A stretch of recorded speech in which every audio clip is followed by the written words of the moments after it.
Salut à toi, cher public adoré, et bienvenue sur la chaîne. Aujourd'hui, on se retrouve pour la toute dernière commande que j'ai reçue, une des nombreuses que j'ai encore sous le coude. Vous n'avez pas fini de voir des portraits aujourd'hui. J'ai choisi de faire celui de Abby, si vous préférez le prononcer à l'américaine, qui m'avait demandé tout simplement un petit portrait d'elle, de son mari et de leur jeune fille, qui revenait tout fraîchement de son baptême. Alors comme vous le savez, je me répète à chaque fois, les portraits, ce n'est pas mon fort. Je continue du coup de m'entraîner en peignant vos commandes. Et du coup aujourd'hui on se retrouve avec ce portrait-ci, dont j'ai plusieurs choses sur lesquelles j'aimerais revenir.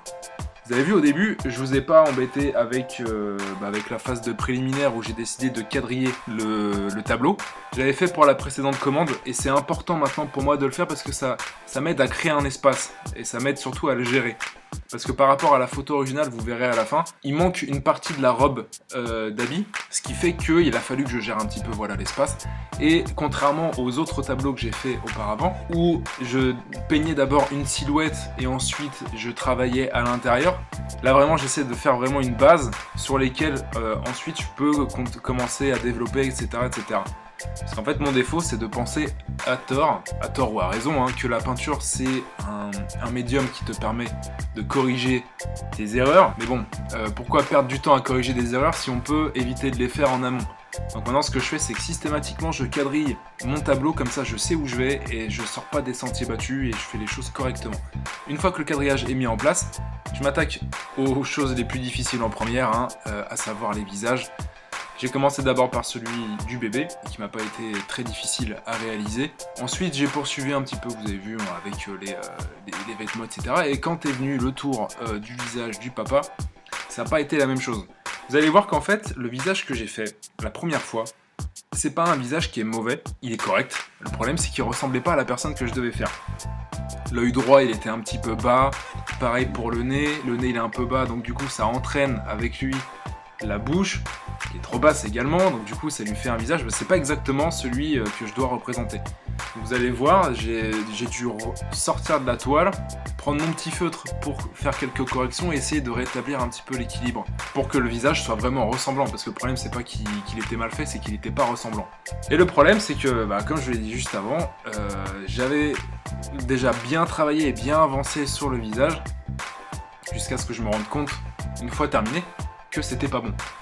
Donc du coup ce que j'ai fait avec le visage de la maman, c'est que cette fois-ci j'ai pris les devants, donc j'ai peint, vous avez peut-être pu le voir, d'abord la base du visage, les grands traits, pour ensuite m'occuper de réajuster si besoin, et ce qui m'a fait gagner énormément de temps. Et finalement ça a été le cas, parce qu'au final j'ai mis beaucoup moins de temps à faire le visage de la maman que celui du père, ce qui était plutôt sympa. Alors ensuite après bon, je me suis pas mal amusé tout de même, mine de rien, avec tout ce qui était les vêtements, les drapés, etc. Même si la robe d'Abby était assez complexe, elle m'a posé pas mal de soucis, il a fallu être patient avec celle-là, mais bon, au final, le résultat est plutôt bon.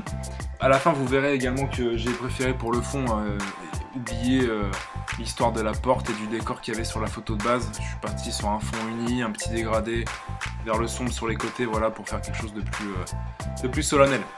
Cette toile, elle n'a pas encore été livrée, mais j'espère qu'elle plaira à sa future propriétaire et à sa petite famille et qu'ils se reconnaîtront quand ils la recevront. Les amis, c'est tout pour cette petite vidéo. Je vous laisse encore une fois en compagnie de Breggy Balsamiq qui a composé la musique. Cette fois-ci, c'est le morceau Cruising, si je me rappelle bien. Vous pouvez retrouver le lien vers son SoundCloud et son compte Instagram, n'hésitez pas à le suivre dans la description juste en dessous. Vous trouverez également tout ce qu'il faut pour me contacter si jamais vous aussi vous avez envie de vous faire une toile. En attendant, moi je vous dis à la prochaine, on se retrouvera cette fois-ci en terrain connu. On va refaire un petit dessin la semaine prochaine sur le thème de Dragon Ball.